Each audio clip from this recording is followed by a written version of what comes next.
शुभ प्रभात बच्चों। मैं संतोष कुमार मिश्रा, माध्यमिक शिक्षक, शासकीय high school police line Shahdol Madhya Pradesh. आज की कक्षा में आप सभी का स्वागत करता हूं।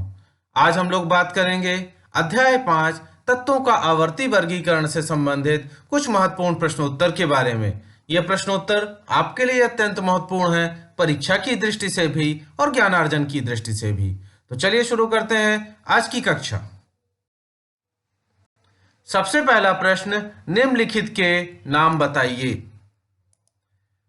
सबसे पहला, 3 तत्व जिनके सबसे बाहरी कोश में एक इलेक्ट्रॉन हो। हमें ऐसे तत्व का नाम बताना है, 3 तत्वों का नाम बताना है जिनके सबसे बाहरी कोश में एक इलेक्ट्रॉन हो। तो ये कौन कौन से तत्व हैं जिनके बाहरी कोश में एक इलेक्ट्रॉन है? ये हैं लिथियम, सोडियम और पोटेशियम। ये कौन से समूह के तत्व हैं? समूह 1 के तत्व हैं। ये कौन से समूह के तत्व हैं? समूह 1 के तत्व हैं और इनके बाह्यतम कोश में एक इलेक्ट्रॉन है। कितने इलेक्ट्रॉन है? एक इलेक्ट्रॉन है। इसके बारे में बात करने के पहले एक बात मैं आपको बताना चाहूंगा कि आवर्त सारणी हम लोग जब पढ़ते हैं तो उसमें 2 चीजें होती हैं, आवर्त है और समूह है। तो ध्यान रखेंगे, कोशों की कुल संख्या से तत्व का आवर्त निर्धारित होता है। तत्वों का आवर्त किससे निर्धारित होता है? कि कोशों की कुल संख्या कितनी है, 1 है, 2 है, 3 है, 4 है, 5 है। तो कोशों की कुल संख्या से तत्वों का आवर्त निर्धारित होता है एवं संयोजी इलेक्ट्रॉनों से तत्व का समूह निर्धारित होता है। ये दिख रहा है, बाह्यतम कोश में जो इलेक्ट्रॉन है वो संयोजी इलेक्ट्रॉन है और संयोजी इलेक्ट्रॉनों से तत्व का समूह निर्धारित होता है। मतलब हम कोशों की कुल संख्या देखकर बता सकते हैं कि यह कौन से आवर्त का है और संयोजी इलेक्ट्रॉनों को देखकर, ये संयोजी इलेक्ट्रॉन है, संयोजी इलेक्ट्रॉनों की संख्या को देखकर 1 है, 2 है, 3 है, 4 है, कितना है, यह देखकर हम बता सकते हैं कि यह किस समूह का तत्व है। तो इस बेसिक कॉन्सेप्ट को जरूर याद रखिएगा आप हमेशा कि कोशों की कुल संख्या से तत्व का आवर्त निर्धारित होता है और संयोजी इलेक्ट्रॉनों से तत्व का समूह निर्धारित होता है। अब यहां बात करते हैं बाह्यतम कोश में कितने इलेक्ट्रॉन हो? एक इलेक्ट्रॉन हो। बाह्यतम कोश में एक इलेक्ट्रॉन, तो एक इलेक्ट्रॉन किसका है? लिथियम का है, सोडियम का है, पोटेशियम का है। ये सभी समूह 1 के तत्व हैं। समूह के तत्व में बाह्यतम कोश में यहाँ कितने इलेक्ट्रॉन है?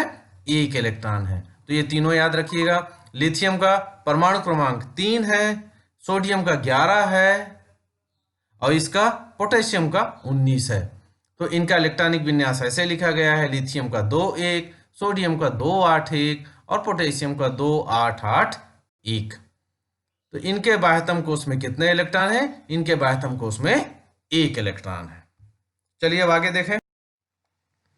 दूसरा, 2 तत्व जिनके सबसे बाहरी कोश में 2 इलेक्ट्रॉन हो।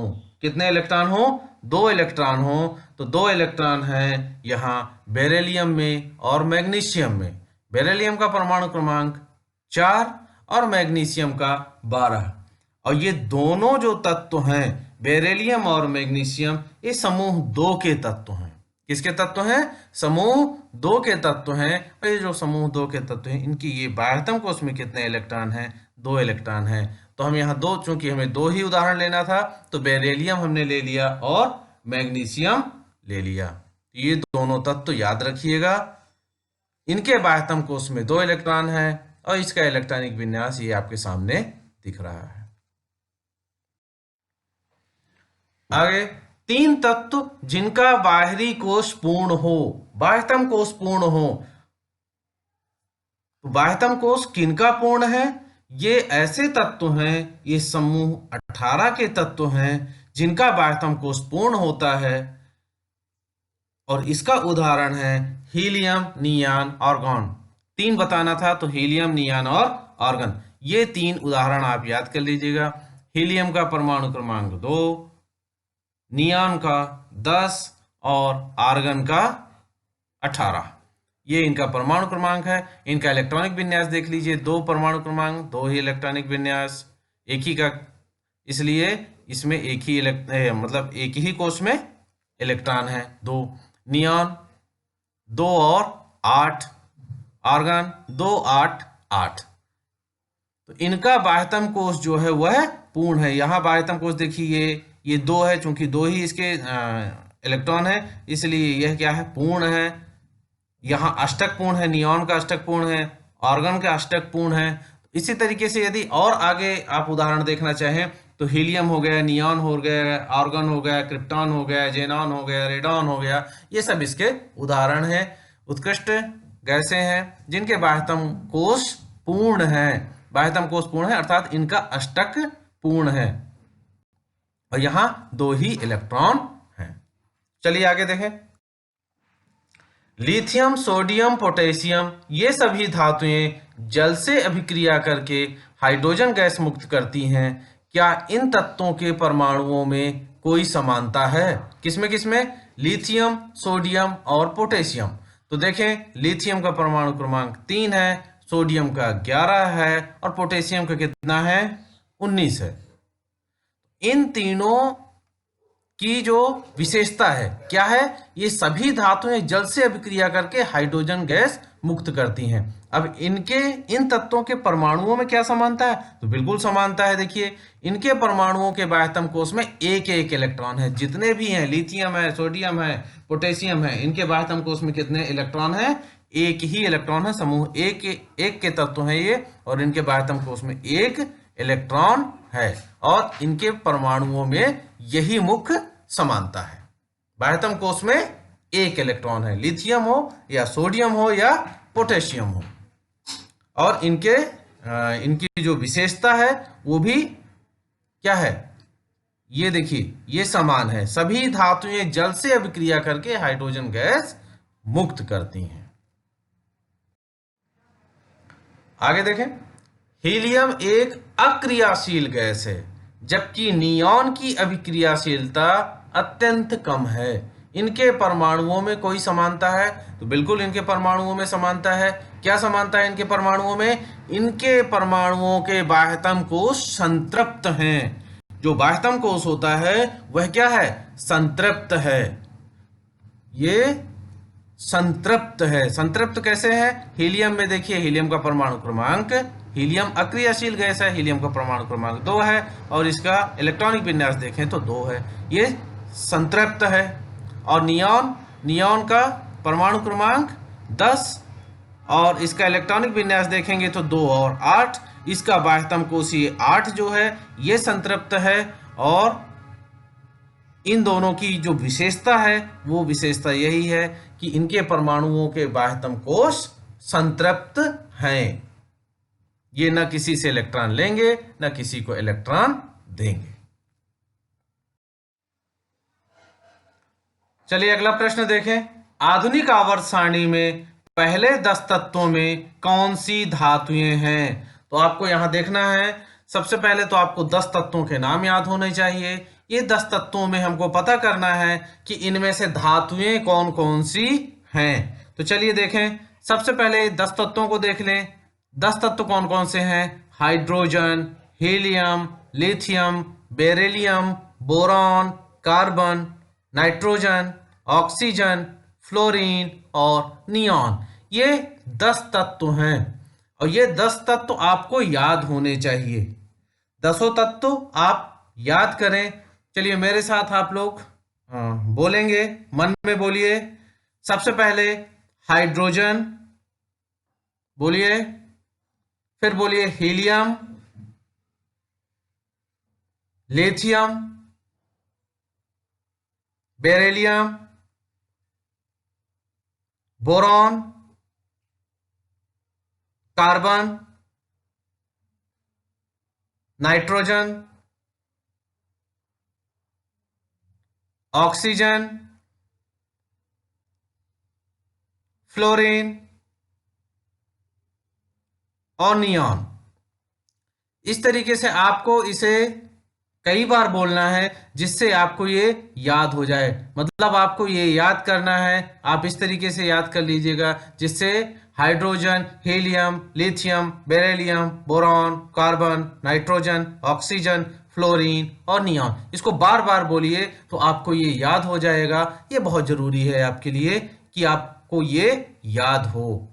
अब देखिए इनमें से जो 10 तत्व हैं ये, इनमें से धातुएं कौन कौन सी हैं? तो इसमें से ध्यान रखिएगा, धातुएं दो हैं, ये लिथियम है और ये बेरिलियम है। ये दो धातुएं हैं, ये दोनों आपको अलग कर देना है। ये दोनों धातुएं हैं, मतलब कुल जो 10 तत्व हैं इनमें से धातुएं कौन कौन सी हैं? तो धातुएं हैं लिथियम और बेरिलियम। ये दोनों नाम आपको याद रखना है कि इन टॉप 10 जो हैं, शुरू के जो 10 हैं तत्व, उनमें से दो धातुएं हैं लिथियम और बेरिलियम, जिनका परमाणु क्रमांक क्या है? लिथियम का परमाणु क्रमांक है 3 और बेरिलियम का परमाणु क्रमांक है 4। ये दोनों आपको अलग कर देना है। ये दोनों धातुएं हैं, इनको याद जरूर कर लीजिए। पूरे 10 तक आपको अच्छे से याद होना चाहिए। चलिए अब देखें अगला प्रश्न। चलिए अगला प्रश्न देखें। किस तत्व में दो कोषें तथा दोनों इलेक्ट्रॉनों से पूरितः हैं? ऐसा तत्व जिसमें दो कोषों और दोनों इलेक्ट्रॉन से पूर्ण हो, मतलब दोनों भरे हुए हों। तो ऐसा तत्व कौन सा है? नियॉन है। नियॉन में दो कोष हैं, ये पहला कोष, ये दूसरा कोष, और दोनों भरे हुए हैं, मतलब दोनों की अधिकतम जो क्षमता है वो पूर्ण है। पहले में 2 है, दूसरे में 8 इलेक्ट्रॉन है। तो नियॉन इसका उत्तर होगा। अगला प्रश्न, इलेक्ट्रॉनिक विन्यास 282 है। किस तत्व का इलेक्ट्रॉनिक विन्यास 282 है? तो इसका परमाणु क्रमांक हम निकाल लें। परमाणु क्रमांक कैसे निकालेंगे? इलेक्ट्रॉनों की जो कुल संख्या है इसको जोड़ देंगे। तो जोड़िए 2, 8 और 2, तो टोटल हो गए 12। और 12 किसका परमाणु क्रमांक है? 12 परमाणु क्रमांक है मैग्नीशियम का। इसका है मैग्नीशियम का है, तो इसका उत्तर होगा मैग्नीशियम। अगला प्रश्न, कुल 3 कोष हैं तथा संयोजकता कोष में 4 इलेक्ट्रॉन हैं। कुल 3 कोष हैं और संयोजकता कोष में कितने इलेक्ट्रॉन हैं? तो 4 इलेक्ट्रॉन हैं। तो 3 कोष हैं, तो हमको क्या करना है? सबसे पहले तो 2 और 8 कर देना है, क्योंकि पहला कोष भरा हुआ है, दूसरा भी भरा हुआ है। तो पहले की क्षमता 2, दूसरे का 8, तो 10 हो गए। और तीसरे में हमको क्या कर देना है? संयोजकता कोष तीसरे में हमको 4 इलेक्ट्रॉन कर देना है। तो 8, 2, 10 पहले से थे 2 कोष में, और तीसरे कोष में हमको कितना रखना है? तीसरे कोष में बता रहा है कि ये 4 इलेक्ट्रॉन है। अच्छा, तीसरा कोष यहाँ नहीं लिखा है, यहाँ क्या लिखा है? संयोजकता कोष है। तो संयोजकता कोष का मतलब ये है कि बाह्यतम कोष। और कुल कितने कोष है? 3 है। तो 3 में से बाहरी कोष कौन सा होगा? बाहरी कोष होगा 4, इसलिए इसे हम कहेंगे संयोजकता कोष। और संयोजकता कोष में कितने इलेक्ट्रॉन हैं? 4 हैं। तो टोटल अब कर दीजिए, तो कितना होगा? 8 और 2 10 और 4 14, अर्थात 14। और 14 किसका है? 14 है सिलिकॉन का। तो अर्थात यह तत्व क्या होगा? सिलिकॉन होगा। चलिए आगे देखें। चलिए अगला प्रश्न देखें। कुल 2 कोष हैं तथा संयोजकता कोष में 3 इलेक्ट्रॉन हैं। कुल कितने कोष हैं? 2 कोष हैं। और संयोजकता कोष कौन सा होता है? बाहर वाला कोष होता है। बाह्यतम कोष को ही हम संयोजकता कोष कहते हैं। तो कुल 2 कोष हैं, तो एक कोष हो जाएगा जिसमें कितने इलेक्ट्रॉन आ जाएंगे? 2 इलेक्ट्रॉन आ जाएंगे। पहले कोष में कितने इलेक्ट्रॉन आ गए? 2 इलेक्ट्रॉन हो गए। अब दूसरा क्या कह रहा है कि संयोजकता कोष, चूंकि 2 ही है तो दूसरा वाला क्या होगा? संयोजकता कोष होगा। संयोजकता कोष में कितने इलेक्ट्रॉन है? 3 इलेक्ट्रॉन। तो हम क्या करेंगे? यहाँ 3 इलेक्ट्रॉन लिख देंगे। तो पहले में 2 हो गए और दूसरे में अर्थात संयोजकता कोष में कितने हो गए? 3 हो गए। अब दोनों को मिला दीजिए, दोनों को जोड़िए, दोनों इलेक्ट्रॉनों को, तो टोटल कितना हुआ? 5 हुआ। और 5 परमाणु क्रमांक किसका है? 5 परमाणु क्रमांक है बोरॉन का। इस तरीके से हम इसको पता कर सकते हैं कि ये कौन सा तत्व होगा। अगला, दूसरे कोष में पहले कोष से 2 गुने इलेक्ट्रॉन है। ध्यान रखिएगा, दूसरे कोष में पहले कोष से 2 गुने इलेक्ट्रॉन हैं, अर्थात कुल 2 ही कोष हैं और दूसरे कोष में पहले कोष से 2 गुने। पहला कोष हमको पता है कितने इलेक्ट्रॉन होते हैं? 2 इलेक्ट्रॉन होते हैं। जब पहला भर जाएगा तब दूसरे में हम आएंगे, तो पहले कोष में 2 इलेक्ट्रॉन हो गए। अब दूसरे में क्या बोल रहा है? पहले से 2 गुने, तो पहले में 2 है तो दूसरे में कितना हो जाएगा, 2 गुना मतलब डबल करिए उसका, 4 हो जाएगा। तो 2 गुना 4, तो पहले में 2 इलेक्ट्रॉन हुए, दूसरे में कितने हुए, 4 इलेक्ट्रॉन हुए। तो 4 और 2 6 इलेक्ट्रॉन को जोड़ दीजिए, कितने, 6 हो गए। और 6 इलेक्ट्रॉन जो हैं वो किस में होते हैं, सॉरी 6 जो परमाणु क्रमांक है वो किस में है, वो किसका है, तो 6 परमाणु क्रमांक है कार्बन का। किसका है, 6 कार्बन का परमाणु क्रमांक है, इसलिए इसका उत्तर होगा कार्बन। अब अगला, आवर्त सारणी में बोरॉन स्तंभ के सभी तत्वों के कौन से गुणधर्म समान हैं। आवर्त सारणी में बोरॉन स्तंभ जो है उसके सभी तत्वों के कौन से गुणधर्म समान हैं। तो सबसे पहला, इन सभी तत्वों के बाह्यतम कोश में 3 संयोजी इलेक्ट्रॉन हैं। कौन, कितने इलेक्ट्रॉन हैं, 3 संयोजी इलेक्ट्रॉन हैं। इन सभी के बाह्यतम कोश में जितने भी तत्व हैं बोरान स्तंभ के, सभी में कितने, बाह्यतम कोश में 3 संयोजी इलेक्ट्रॉन हैं। अर्थात ये सभी 3 इलेक्ट्रॉन त्याग कर 3 धनावेशों युक्त धनायन बनाते हैं। क्या बनाते हैं, ये 3 धनावेशों युक्त धनायन बनाते हैं। और ये सभी विद्युत के सुचालक होते हैं। बोरॉन स्तंभ में जितने भी हैं सभी क्या हैं, विद्युत के सुचालक होते हैं। अगला देखें, आवर्त सारणी में फ्लोरीन के स्तंभ के सभी तत्वों के कौन से गुणधर्म समान हैं। फ्लोरीन के स्तंभ के सभी जो तत्व हैं उनके कौन कौन से गुणधर्म समान हैं, कौन कौन से गुणधर्म हैं। देखें तो सबसे पहला, सभी तत्वों के बाह्यतम कोश में 7 इलेक्ट्रॉन है, कितने, 7। तो फ्लोरीन वाले जितने हैं सभी के बाह्यतम कोश में कितने इलेक्ट्रॉन हैं, 7 इलेक्ट्रॉन हैं। अर्थात इनकी संयोजकता कितनी है, 7 है। सभी तत्व 1 इलेक्ट्रॉन ग्रहण करके 1 इकाई आवेश युक्त ऋणायन बनाते हैं। हमको पता है कि इसमें 7 इलेक्ट्रॉन है, ये 7 इलेक्ट्रॉन देगा नहीं, क्या करेगा, ये 1 इलेक्ट्रॉन लेगा और 1 इलेक्ट्रॉन लेकर अपना अष्टक पूर्ण करने की कोशिश करेगा। अर्थात चाहता है ये कि इसके बाह्यतम कोश में कितने इलेक्ट्रॉन हो जाए, 8 इलेक्ट्रॉन हो जाए। तो 8 इलेक्ट्रॉन पूर्ण करने के लिए क्या करेगा, ये 1 इलेक्ट्रॉन ग्रहण करेगा। 7 है बाह्यतम कोश में, 1 इलेक्ट्रॉन की आवश्यकता है इसे, यह 1 इलेक्ट्रॉन ग्रहण करेगा और 1 इलेक्ट्रॉन ग्रहण करके 1 इकाई आवेश युक्त ऋणायन बनाएगा। सभी तत्वों की विशेषता है, फ्लोरीन के स्तंभ में जितने भी तत्व हैं उन सभी की ये विशेषता है। और ये सभी हैलोजन कहलाते हैं। क्या कहलाते हैं, ये सभी हैलोजन कहलाते हैं। चलिए आगे देखें।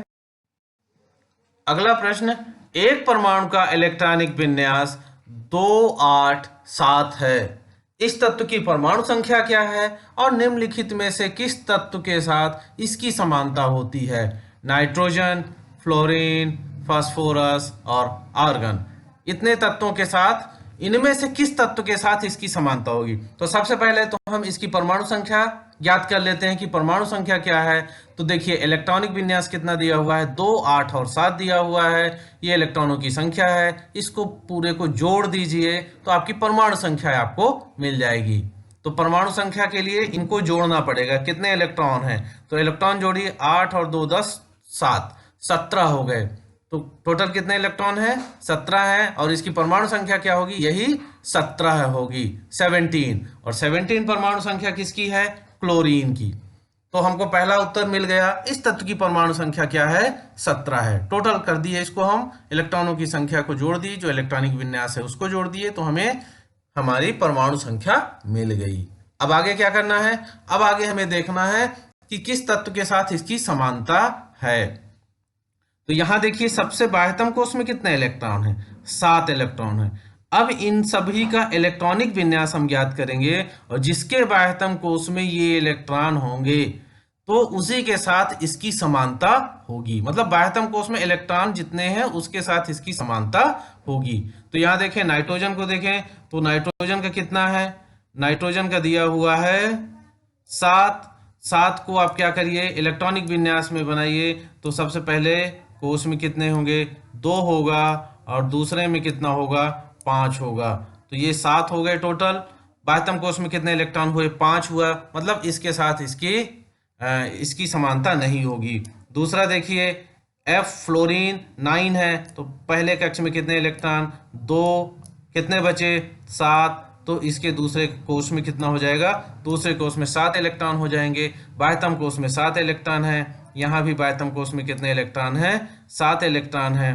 तो अर्थात इसकी समानता किसके साथ होगी, F के साथ होगी, फ्लोरीन के साथ हो। आगे भी देख लें तो 15 है, तो पहले कोष में कितने इलेक्ट्रॉन होंगे, 2 होगा, दूसरे में कितना होगा, 8 होगा, 8 2 10 हो गए, तीसरे कोष में कितना होगा, 5 होगा, 5 बचा, तो 5 होगा, 8 2 10 और 5 15। तो बाह्यतम कोष में 5 है, तो इसके साथ भी इसकी समानता नहीं होगी। ऑर्गन का देखें तो ऑर्गन के पहले कोष में 2, दूसरे कोष में 8, 8 2 10 हो गए, और तीसरे कोष में भी 8, मतलब इसके बाह्यतम कोष में कितने इलेक्ट्रॉन है, 8 इलेक्ट्रॉन है, इसलिए इसके साथ भी इसकी समानता नहीं होगी। अब इन सब को देखिए, तो इन सब में से किसके बाह्यतम कोष में 7 इलेक्ट्रॉन है, तो सिर्फ F अर्थात फ्लोरीन के बाह्यतम कोष में 7 इलेक्ट्रॉन है, इसलिए इस तत्व की समानता किसके साथ होगी, फ्लोरीन के साथ होगी, जिसके बाह्यतम कोष में इसके इलेक्ट्रॉनिक विन्यास के जैसे बाह्यतम कोष में इलेक्ट्रॉन है। मतलब बाह्यतम कोष में 7 इलेक्ट्रॉन, यहाँ भी बाह्यतम कोष में 7 इलेक्ट्रॉन, इसलिए इन दोनों की समानता होगी इसमें। तो ध्यान रखेंगे, ये इसका उत्तर क्या होगा, F फ्लोरीन, जहां इसका परमाणु क्रमांक 9 है, और इलेक्ट्रॉनिक विन्यास हम देखेंगे तो ये 2 और 7 होता है। चलिए आगे देखें, तत्वों के इलेक्ट्रॉनिक विन्यास का आधुनिक आवर्त सारणी में तत्व की स्थिति के क्या संबंध है। तो बहुत इंपॉर्टेंट है, बेसिक कॉन्सेप्ट है, और आपको इसके बारे में जरूर पता होना चाहिए। परमाणु तत्वों के इलेक्ट्रॉनिक विन्यास का आधुनिक आवर्त सारणी में तत्वों की स्थिति से गहरा संबंध है। इलेक्ट्रॉनिक विन्यास का ध्यान रखेंगे, इलेक्ट्रॉनिक विन्यास का आधुनिक आवर्त सारणी में तत्वों की स्थिति से बहुत गहरा संबंध है। मतलब इलेक्ट्रॉनिक विन्यास के आधार पर ही हम बता सकते हैं कि यह जो तत्व है किस आवर्त में है या किस समूह में है। तो कैसे पता चलेगा, तो ये ध्यान रखेंगे, कोषों की कुल संख्या से तत्व का आवर्त निर्धारित होता है।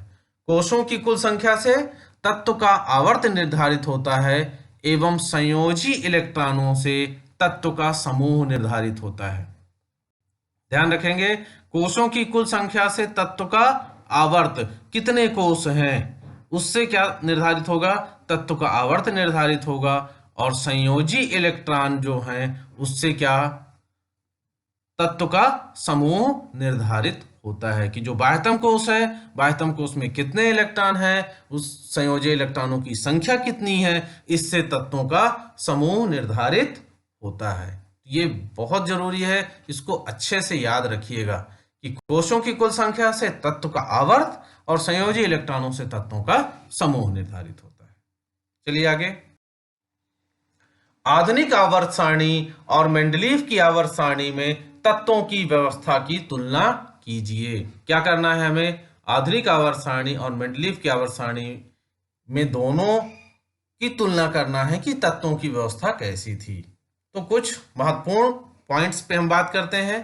पहला पॉइंट है, मेंडलीव की आवर्त सारणी का आधार परमाणु द्रव्यमान है, जबकि आधुनिक आवर्त सारणी का आधार जो है वह परमाणु क्रमांक है, जिससे समस्थानिकों एवं समभारिकों की विसंगतियां दूर हो गई तथा भारी तत्वों के पहले आने की विसंगति भी स्वयं दूर हो गई। यह है सबसे बड़ी इसकी विशेषता कि परमाणु क्रमांक के आधार पर आधुनिक आवर्त सारणी का निर्माण हुआ है, जिससे समस्थानिक और समभारिक की विसंगतियां दूर हो गई और भारी तत्वों के जो पहले आने की विसंगति थी वो भी दूर हो गई।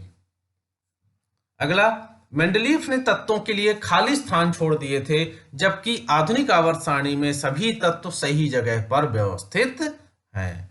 मेंडलीव ने क्या किया था, कुछ खाली स्थान छोड़ दिए थे कुछ तत्वों के लिए, जबकि आधुनिक आवर्त सारणी में ऐसा नहीं है। आधुनिक आवर्त सारणी में सभी तत्व सही जगह पर व्यवस्थित हैं। आधुनिक आवर्त सारणी में भिन्न गुणों वाली क्षार धातुएं तथा क्षारीय मृदा धातुएं अलग अलग व्यवस्थित हैं। एक और अच्छी विशेषता कि आधुनिक आवर्त सारणी में जो भिन्न गुण वाले क्षार धातुएं हैं और क्षारीय मृदा धातुएं हैं, ये अलग अलग व्यवस्थित हैं। इनको अलग अलग व्यवस्थित किया गया है, जो कि आधुनिक आवर्त सारणी की अच्छी विशेषता है। तो इस तरीके से हम कह सकते हैं कि आधुनिक आवर्त सारणी जो है उसमें मेंडलीफ की आवर्त सारणी की तुलना में ज्यादा अच्छी व्यवस्था है और तत्वों को सही ढंग से व्यवस्थित किया गया है। उम्मीद करता हूं आपको ये प्रश्नोत्तर समझ में आए होंगे। आप इन प्रश्नोत्तरों को अपनी नोटबुक में नोट करें, इनका रिवीजन करें और अपनी परीक्षा की तैयारी करें। बहुत बहुत धन्यवाद आपका।